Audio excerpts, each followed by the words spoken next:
I'd like to welcome you all here to our webinar today. My name's Donna and I've got Chapman. He's a senior business coach for ZING and he's going to be taking us through happiness and fun at work. Thank you very much, Donna. Cold morning here. I don't know where you guys are all situated, but it is 3 degrees where I'm sitting here in Bendigo, Victoria. That's about an hour and a half out of Melbourne. So I'm all rugged up. I'm glad that the webcam's not on because I look like I'm in a snowsuit. Funny times. So let's get stuck straight into it. A topic which is, it's a fun topic, happiness and fun in the workplace, but there's definitely some serious elements to it. So in this webinar, what I'd like to share with you are the foundations to make sure that you can create a happy and fun workplace culture in your salon. So firstly, why would you bother to listen to me? Why would you listen to me? As Donna said, I'm a business coach for the hair and beauty industry. But before that, I owned and operated 2 successful hair salons in regional Victoria, in Bendigo, where I'm from. And one thing that I learned very quickly is that salon culture and having a happy work environment form the basis and a solid foundation for a successful and profitable business. It's not all fluff. It's actually a really relevant topic. One thing I know for sure is that we don't know what we don't know. To be able to motivate people to turn a profit and create a happy, healthy workplace means that you need to commit to learning on how to do that in the first place. This is a skill, and although it comes naturally to some people, it's certainly something that you're not just born with, and that was true myself as well. So you've got 2 options. You can learn it the fast way by having an open mind and taking on board what I'm about to teach you, or the slow way, like I did, which is learning by your mistakes. And let's be honest, who could be bothered with that? Happy employees stay up to 4 times longer in your workplace than unhappy employees. So what can we do as a business, as salon owners, to make sure that we have a happy and healthy workplace? Firstly, it's time for a reality check. And when I work with my clients that run great salons just like yours, I always like to start with a good dose of reality. Are you ready? It's the answer starts with you. It's not your team. So this is about self-reflection. It's about looking at yourself first, looking hard in the mirror. And I know that sometimes we don't like to do that. It's easy for business owners to get lost in the day-to-day, week-to-week, even month-to-month rigmarole of running a salon. I know that I sometimes blink and a whole year's gone. And I have no issue myself with being driven and productive. I love to accomplish and engage new opportunities constantly, but I also like to feel very connected with the people that I choose to be in my life, and that's my team included. That's why it's so important to take time out and ask yourself some questions that allow you to more clearly see why people would want to work for you in the first place.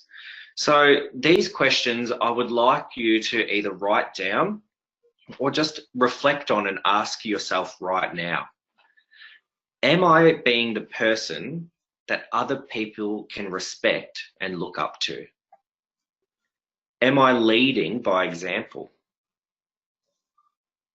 Am I performing at my peak capacity? Do I make a positive impact on my team?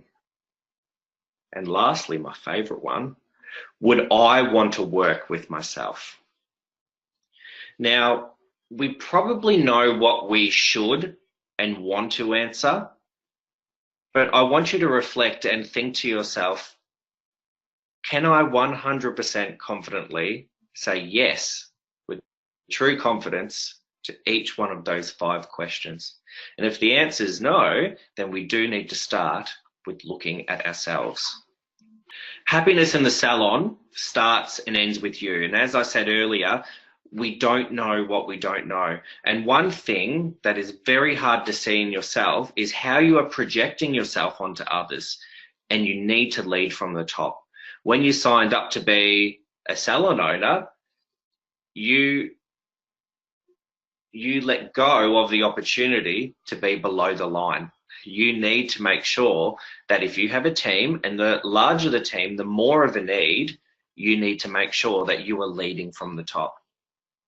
If you're a negative Nancy, or as I've said before in a live feed, dragging your boobs in the gravel, and that analogy, you can just imagine a lady walking around hunchbacked, sad face, dragging her boobs in the gravel.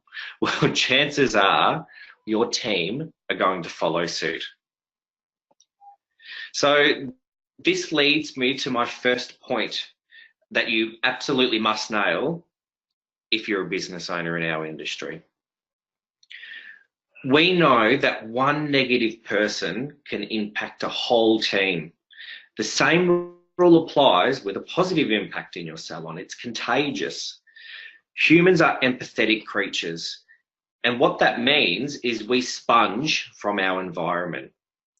So if you have a lackluster environment, chances are that that is what you're going to get back in spades from your team, in their performance, in their attitude, in their moods, etc. Think about it. When you're at a funeral of a complete stranger, and I'm sure you probably haven't been to a funeral of a complete stranger, that'd be awkward. I've got a funny story about that actually, and I think I'm running good for time, so I might tell that story. I remember busy on the salon floor about 10 years ago. I had to go to a distant relative's funeral, and there's two funeral homes in Bendigo where I live, very close to each other, and I actually did go to the wrong funeral. I was about 10 minutes late and the service had already started. And one of the, I don't know, funeral directors or whatever their names are, came up to me and they said, "Are you here for Paul?" And no, I wasn't there for Paul. I was there for my Auntie Joy. I was at the wrong funeral. That's very awkward. Back to the webinar. So you can imagine that if you were at a complete stranger's funeral, it might have been Paul's funeral, it's very difficult to not take on the mood of the room. Eventually, you will feel somber, you'll feel sad. And if you were like me, you'd probably end up having a teary. And that's what it means to be empathetic.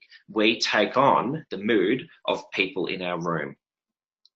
Also, when you hang out with a friend that has an accent or even repeats a certain word a lot, you'll eventually take on the same traits as that person. It's science and it's proven. And the same goes when you are a negative impact or a positive impact on your team. So right now, check your vibe, check what you're putting out to your team, and think to yourself, am I being that positive role model that my team would want to socialize with? Socializing with your team, why not? And most people that say to me that they don't want to socialize with their team, it's usually because they've been burnt in the past, they've had a bad experience with that. But there's some things that you can put in place to make sure that you are socializing with your team. It's so important to socialize with your team because that's how you build relationships. When you relax beyond the deadlines and the busyness of the everyday ins and outs of a salon, you really get to know each other and you get to connect on a human level. When you feel safe in each other's company, you build a two-way trust that strengthens your relationship, and you will only ever benefit from that.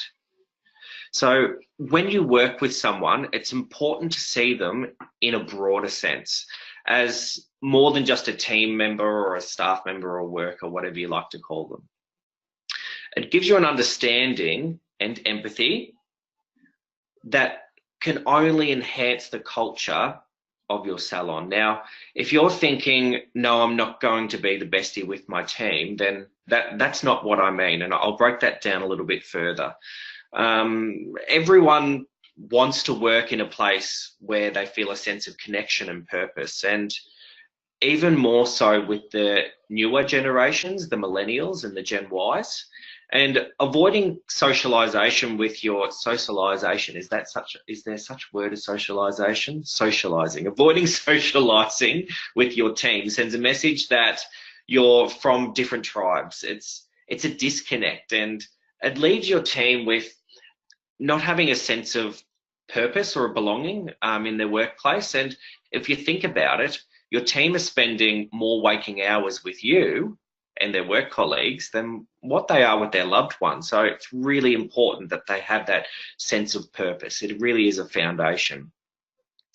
Without a relationship, it's basically just a paid gig, and their care factor it'll reflect on that, to be honest. And can you see that connection of so many team members these days? They really do treat their workplace like it is a paid gig.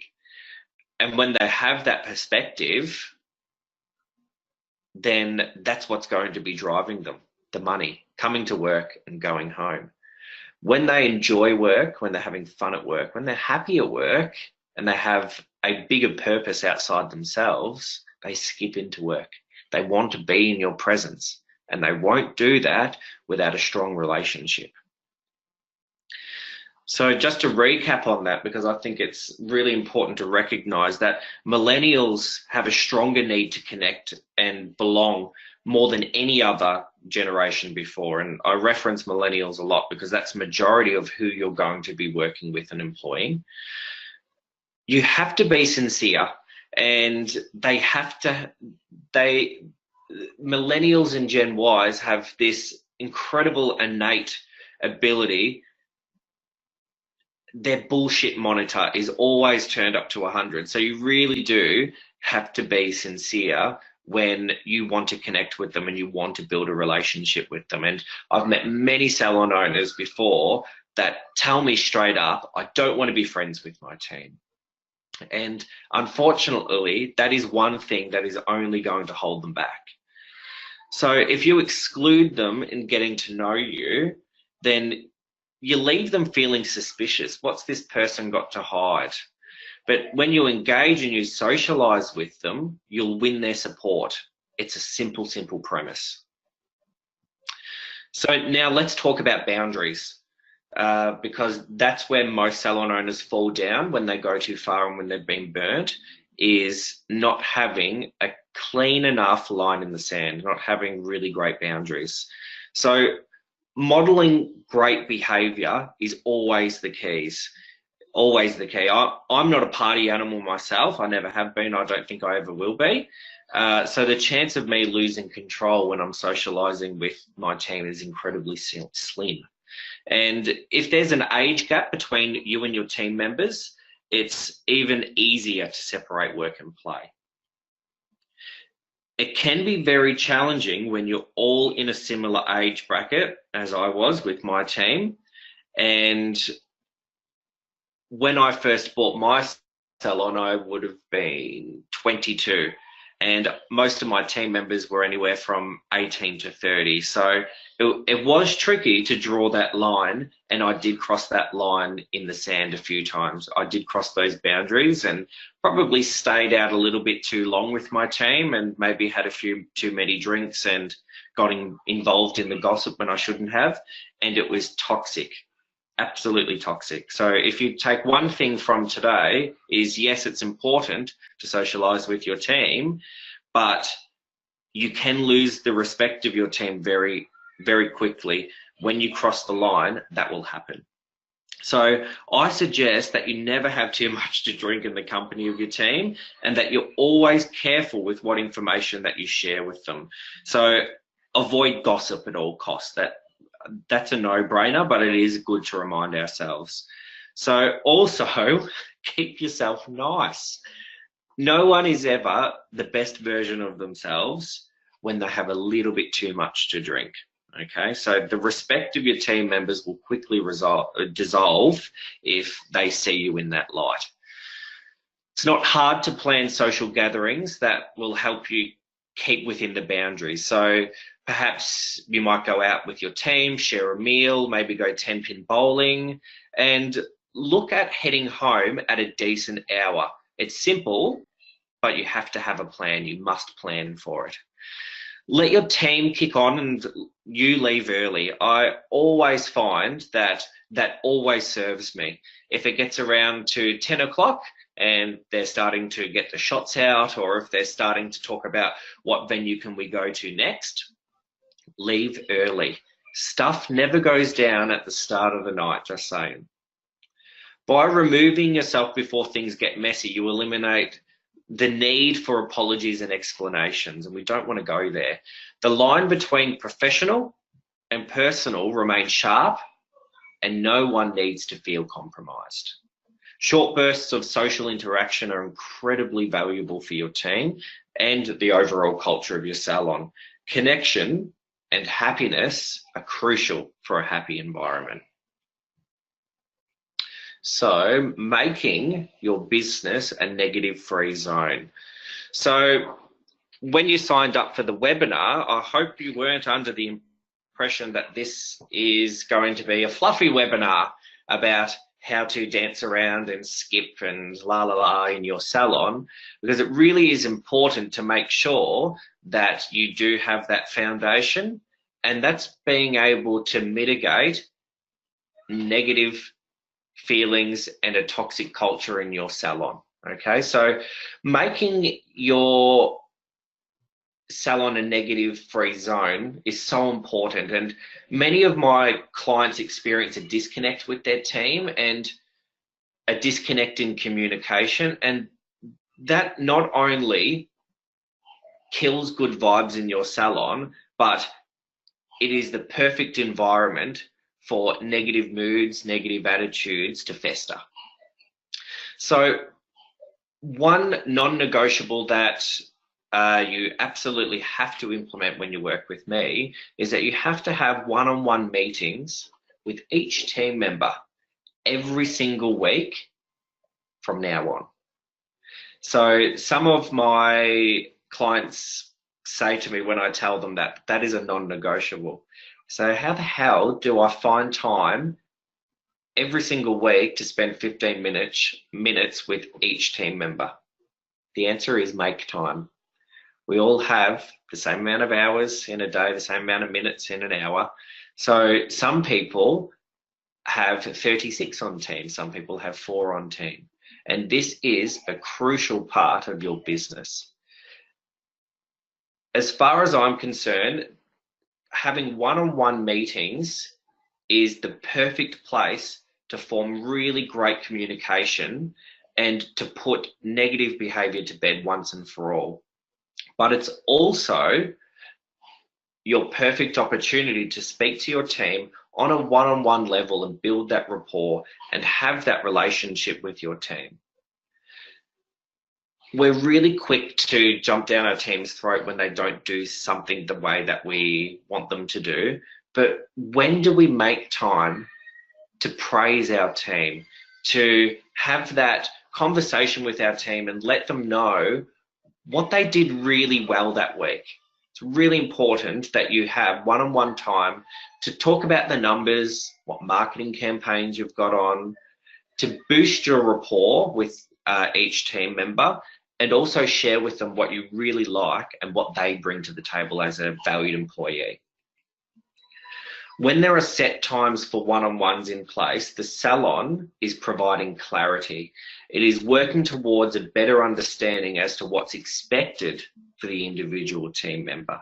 And remember, as I said before, most of you will be employing Gen Ys and millennials, and they want to be a part of a bigger picture.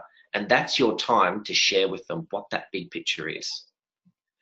I believe that if you can find a reason to praise a person, even if it's a little bit, even if it's on something small, they'll feel good about themselves and usually want to continue with that good behavior.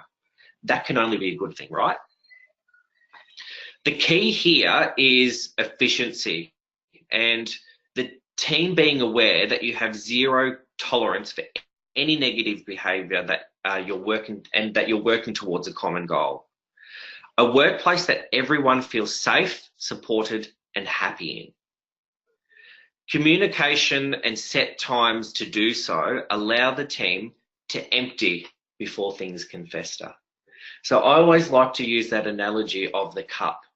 So every time something negative or something bad happens in your work environment or even your personal life, there's a little bit of water added to that cup. And that little bit of water in the bottom of the cup represents the bad stuff that happens in your life. And when you add more and more and more, the cup gets fuller and fuller and fuller.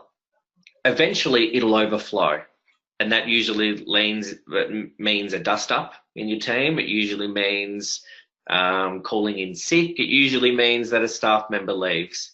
So you need to give your team members opportunities to empty their cup. And weekly is the only efficient way to do that. This is one of my favorites. One thing that I like to implement into my client salon is the SS door. SS stands for, excuse my French, shit shaver. And it's a magic door that when a team member walks through, all the shit that is happening at home, all the shit that is festering inside them in their personal life, in their professional life, gets to whoosh out of your system when you walk through that door. So my recommendation is that you get a sign made up and you explain to your team what the SS door is. And you explain to them what it means, that when you walk through the shit shaver, those little bits of negativity get shaved right off. You get to empty your cup, okay? So whatever door your staff enter in or they leave from every single night, put an SS sign above that door. And sometimes the SS door doesn't work, doesn't do its job. Maybe it's run out of its batteries. Maybe it's turned off or in snooze mode. And I've been known to ask a team member that's walked through the door to walk through the door again because it probably wasn't working properly. And you need to use a sense of humor around it and have some fun with it. So make a sign and put it above your back door. And when you know that someone's coming in and they're holding on to some stuff that they need to let go from, grab them, push them back through the door, give the door jam a bit of a knock and say, I don't think this SS door's working, do you? And that would always make my team smile and always allow them to empty out to me and share with me what's going on in their life. We all like to think that we can leave our crap at the door and that we can completely flick the switch when we walk into the salon, but we're human. And sometimes it's difficult to hold on to that stuff, and creating the environment where you can openly talk about it is really important. They'll respect you for that. Making a plan. You must make a plan for your salon's culture. And culture is one of those buzzwords that's been thrown around a lot in the last maybe 10 years. And it can be perceived as a fluffy word. What is salon culture? So I'll explain this in a moment. I've also got something to share with you at the end of the webinar as well that I can get Donna to email to you about your salon's culture so you can do some homework on it. But it's a huge part of the happiness in your salon. And what it really relies on is having an aligned vision with your team so that you're all working on the same plan. You're in the same boat rowing in the same direction. One exercise I always recommend for all of my coaching clients is to go have a team meeting with all of your team members, and it's a place where you can brainstorm what a happy workplace looks like to them. Because if it's one thing that I know about the Gen Ys and millennials, you have to engage them in the plan. You have to make them a part of the plan. They're more likely to do it. So have a think about maybe you're building a house or planning a holiday. When you come up with the ideas, it's always a better idea, isn't it? And the same goes with your team. You need to engage them and involve them in making the plan. So have a brainstorming session and chat to your team about what a happy workplace looks like to them. And that's what your salon's culture is all about. My suggestion is that you come up with some keywords that really resonate with all of your team. So for an example, you might brainstorm and write down on your mirrors happiness, respect, open communication, teamwork, just to name a few. They might be some buzzwords that come up from your team. And once you've got those key words, as a team, you can then flesh out what that word means to you as a salon. So what is it that is about that word that is important to you in your workplace? So for those playing at home that are not 100% confident on what culture or workplace culture is all about, it's an environment that you can create for your employees. It plays a role in the workplace satisfaction. It's all about your relationships, your values, and your beliefs within your workplace. And each salon is going to have a very different culture and a very different set of values and beliefs. That's why you need to workshop it with your team. Only 5% of Australian businesses have defined what their workplace culture is all about, which to me is madness, because it makes sure that everyone is on the same page, heading in the same direction. And most salons have defined policies, procedures, structures, and even if they're in a big folder out the back gathering dust, like most of them are, you need to add to that folder, and the very front page of that folder needs to be, what type of environment do you want to provide for your team? And happiness and fun will always be one of the first 5 that get mentioned, because we're working with hairdressers and beauty therapists here. And if there's one industry that knows how to have fun and really knows how to be happy, it's our industry. So let's work with that, and let's make a plan so that we can foster that. So if you do one thing today, I want you to plan out with your team what your salon's culture looks like. And as I said earlier, at the end of this webinar, I will be providing you with my mobile number so we can get in contact. And I can also send you a copy of workplace culture points that we have created at ZING. So there's nothing private, nothing that I wouldn't be prepared to share with anyone.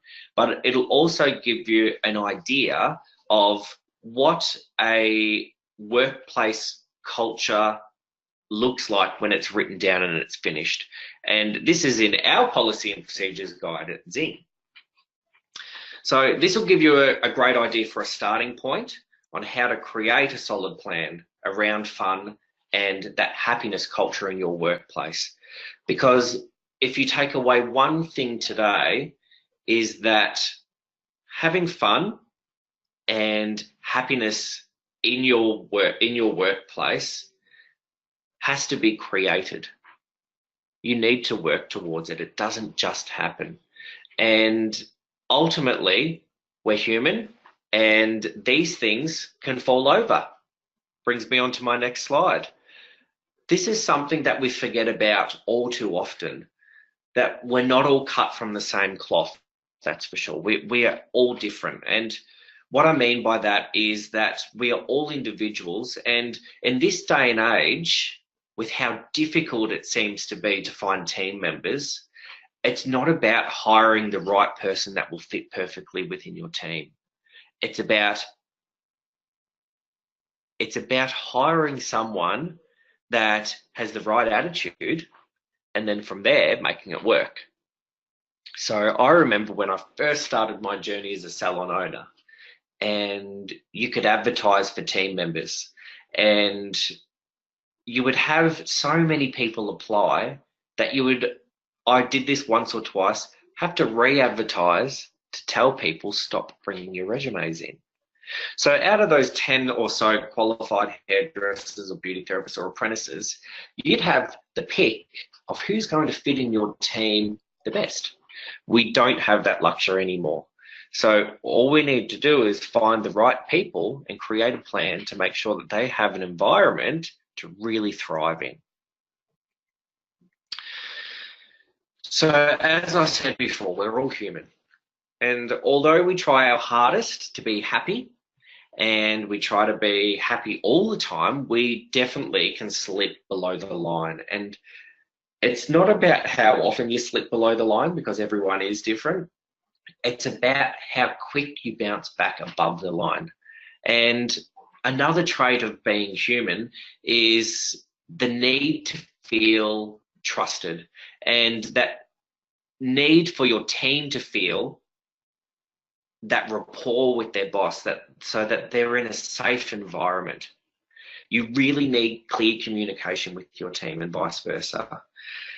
When you set boundaries, when you have policies and procedures and systems in place that don't allow you to have to micromanage your team to make sure that they're delivering amazing service and experience, that means that you can step back from your salon and you can trust that your team are delivering the message that you want them to deliver to your clients.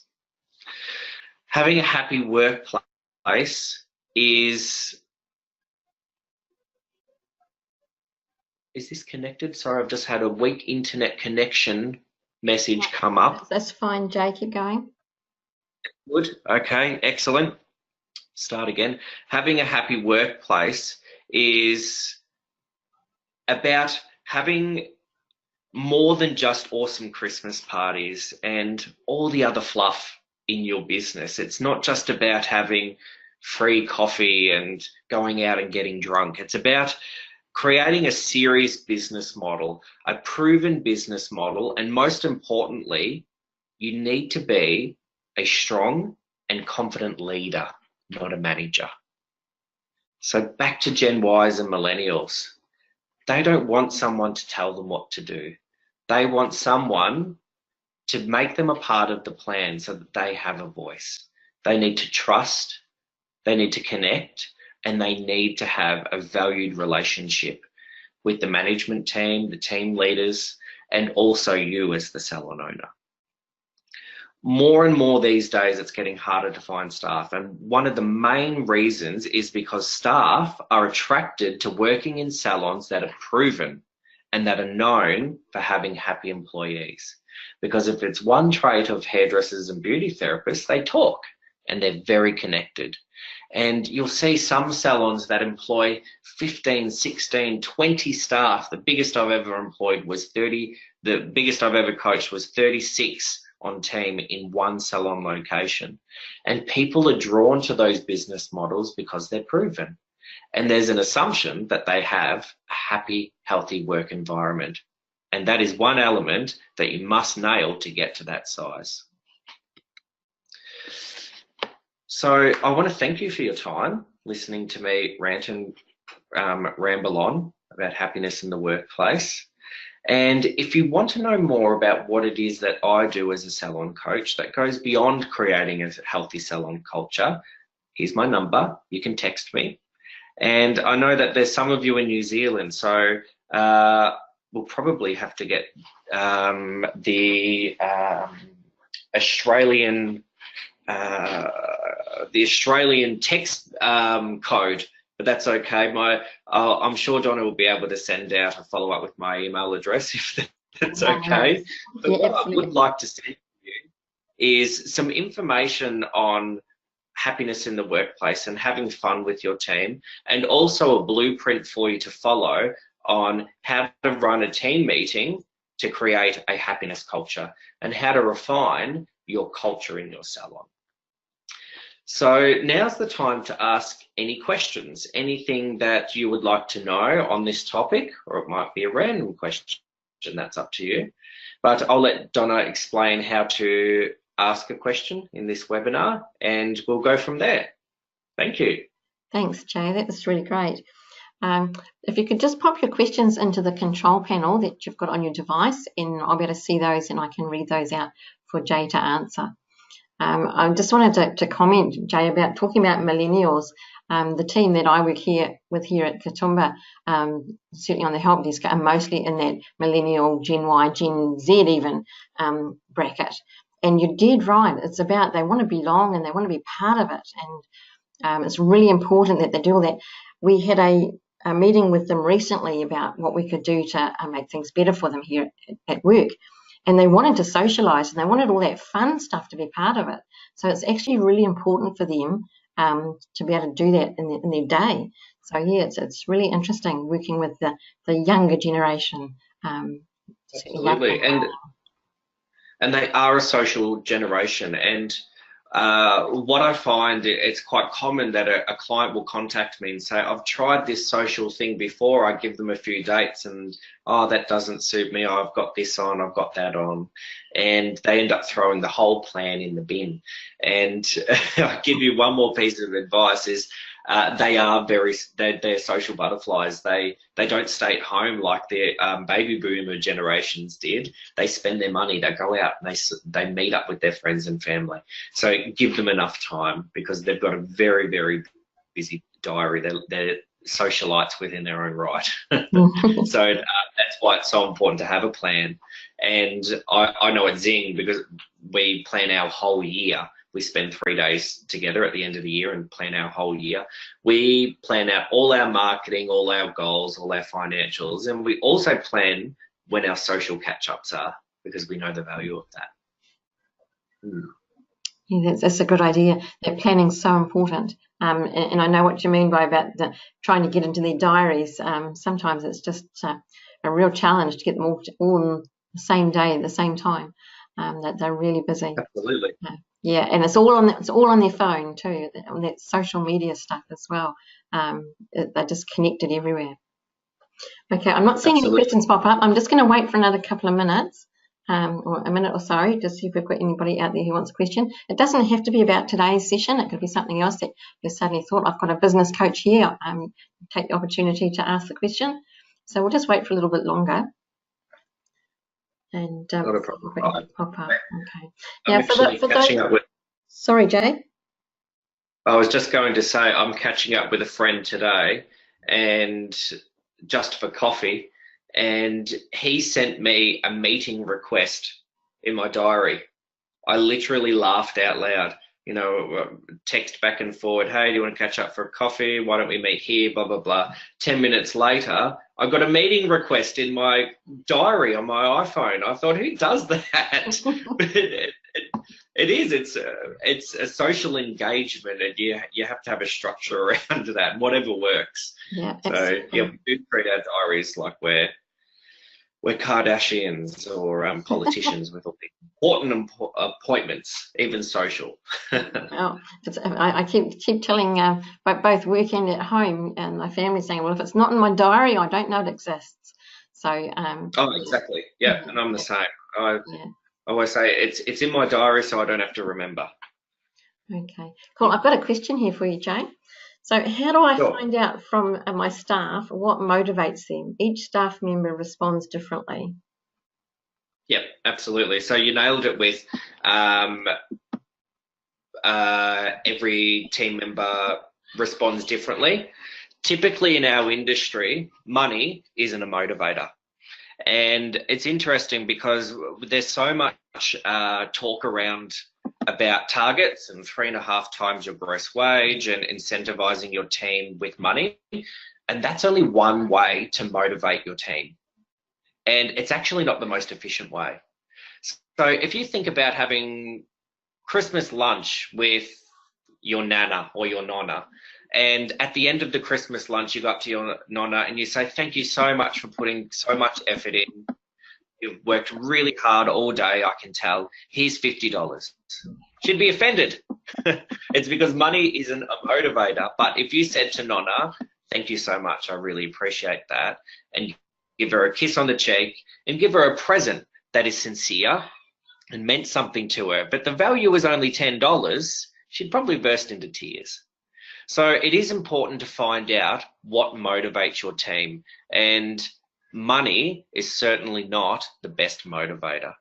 So when we pay our team members incentives or commissions, we always put it in a card, in an envelope, and write a handwritten message inside of why they deserve that extra money. And you know, that message is memorable. But if you were to ask them the week after, how much commission did you earn last week, they wouldn't be able to answer you. So my advice for you, whatever your name is, is to research intrinsic and extrinsic motivation. So they're the two different types of motivators. Intrinsic is what Gen Ys and millennials are motivated by. And it's what Donna and I were just talking about. It's about catching up socially. It's about being a part of a bigger picture than just their column, just what they're working on. It's about being a part of a community and a purpose. Whereas extrinsic motivators is cash, presents, rewards. It's a very shallow, empty way to motivate someone. So my question is to really hunker down and educate yourself on leadership and how to lead your team, and do some research on motivation. Great. I've got another question, Jay. In fact, there's a couple more. Do you think weekly team meetings are valuable, and are they better at the beginning of the week to plan or the end of the week to reflect? Yeah, good question. So as I said, they're absolutely non-negotiables when you work with me as your coach. I know that some clients are very time poor. They're working 50 hours on the floor and they've got large teams, but it's always one of the first goals that we set together is to spend 15 minutes every single week, same time, same place, with each team member. And one thing that we do as human beings is we hold on to stuff, and that's your time to, as I said before, empty out and for you to praise your team. And it doesn't have as much value if you just pull them aside in the colour room or in the tea room and say, well done, that was really good. You need to sit them down and talk to them one-on-one, same time, same place every week. And it's not about a smack or to tell them how they can do better. It's just to spend time with your team. You might be going over your goals. You might be looking at things to praise them on and sharing your wins together. But I think if you were to have it at the start of your week or at the end of your week, I don't think it makes much of a difference, because this week that we're in right now, if I was to have one-on-one meetings, I would be planning next week in today's meeting. There's just more time in between, that's all. But if you're having those consistent meetings, I usually say 46 a year. There's always some give and take for annual leave and holidays and running behind and being sick and whatever. Can you imagine if you had 4 team members and you're doing 46 meetings a year? That's almost 200 one-on-one meetings you'll have in the next 12 months. Now, if you only did that one thing in your business and you were in the same place as you are today in 12 months' time, you're doing something very, very wrong. So answer your question is at the start of the week or at the end of the week, I don't think it matters, because you'll still be planning and you'll still be reflecting no matter how. Great. Unfortunately, our time is up, Jay, so we are going to have to close.